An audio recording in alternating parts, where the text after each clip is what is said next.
بسم اللہ الرحمن الرحیم نحمدہ ونصلی علی رسولہ الکریم اما بعد۔ نمازوں میں عام طور پر غلطی ہو جاتی ہے، آدمی بھول جاتا ہے، چاہے وہ امام ہو نماز پڑھا رہا ہو،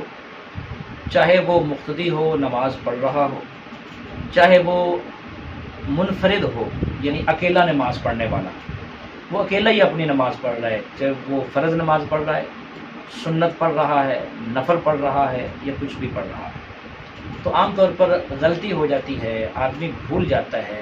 آگے پیچھے ہو جاتی ہیں۔ اس میں کچھ چیزیں آپ حضرات کے سامنے عرض کریں۔ نماز میں ایک سب سے بڑا درجہ ہوتا ہے کہ نماز کے فرائض، وہ میں علیحدہ کسی اور ویڈیو کے اندر آپ کو بتاؤں گا کہ نماز کے فرائض کتنے ہیں، نماز کے واجبات کتنے ہیں، نماز کی سنتیں کتنی ہیں، یہ علیحدہ میں بتاؤں گا۔ تو نماز کے اندر اگر آپ سے فرض چھوٹ گیا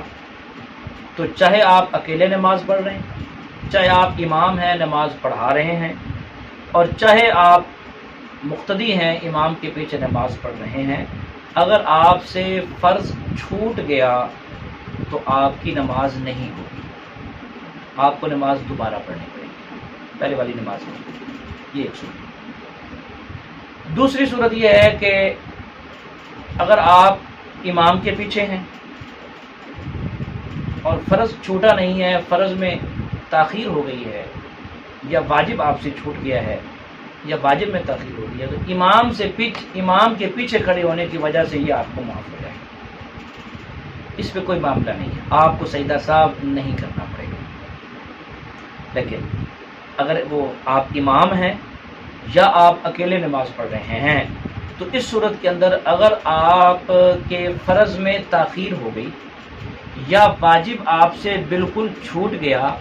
یا واجب کے اندر تاخیر ہو گئی، تو ان تینوں صورتوں کے اندر آپ پر سجدہ سہو لازم ہو جائے گا۔ اس کو سجدہ سہو کہا جاتا ہے۔ بھولنے کے متبادل سجدہ کر لیا جائے تو وہ بھول معاف کر دی جاتی ہے۔ تو ان تین صورتوں میں اگر یہ تین صورتیں آپ کو پیش آ جائیں تو پھر آپ نماز کے آخری اتحیات میں جب بیٹھیں گے تو اتحیات مکمل کرنے کے بعد عبدہ و رسولہ یہاں تک پڑھ لینے کے بعد آپ ایک طرف یعنی دائیں طرف آپ سلام پھیریں گے، اور سلام پھیرنے کے بعد بائیں طرف نہیں پھیریں گے بلکہ دوبارہ آپ 2 سجدے کریں گے جیسے ہم عام طور پر کرتے ہیں، اور 2 سجدوں سے جب واپس آپ بیٹھیں گے تو دوبارہ پھر آپ اتحیات پڑھیں گے، درود پاک پڑھیں گے جو نماز میں پڑھتے ہیں، اور اس کے بعد جو دعا رب اجعلنی سے آخر تک پڑھی جاتی ہے وہ پڑھیں گے، اور پھر سلام پھیر دیں گے۔ اگر آپ نے ارادہ تھا کہ مجھ سے غلطی ہوئی ہے، میں نے آخر میں سجدہ صاحب کرنا ہے، لیکن جب سجدہ صاحب کرنے کا وقت آیا اور آپ کو یاد بھول گیا، سجدہ صاحب آپ نے نہیں کیا، تو اس صورت کے اندر آپ نے دونوں طرف سلام پھیر لیا، پھر آپ کو یاد آیا، یا آپ نے دونوں طرف سلام پھیر لیا اور آپ سیدھے بیٹھے رہے، 1 منٹ یا 1.5 منٹ کا وقت گزر گیا، اس دوران آپ کو یاد آیا، یا مطلب ہے بھی آپ نے ابھی تک کسی سے کوئی بات چیت نہیں کی اور کسی اور طرف زیادہ ادھر گھوم پھر نہیں آپ نے کیا،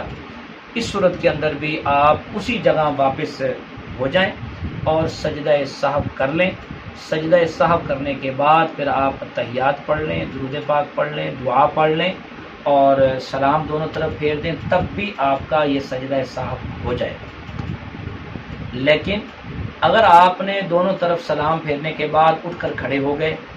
آپ کا سینہ وہ قبلے کی جانب سے ہٹ گیا، دوسری طرف یا اس طرف کہیں منہ کر لیا، یا کوئی آدمی آ کر بیٹھ گیا، آپ نے اس سے سلام دعا کر کے بات چیت شروع کر لی، تو اس صورت کے اندر پھر آپ کو اب نماز ہی دوبارہ پڑھنی ہوگی، کہ سجدہ سہو اب آپ نہیں کر سکیں گے، پچھلی نماز آپ کی نہیں ہوئی،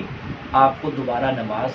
پڑھنی ہوگی۔ یہ بھی انتہائی میں نے مختصر انداز کے اندر بیان کیا ہے، اب اس کی جزیات میں اور اس کی تفصیل بہت لمبی ہے،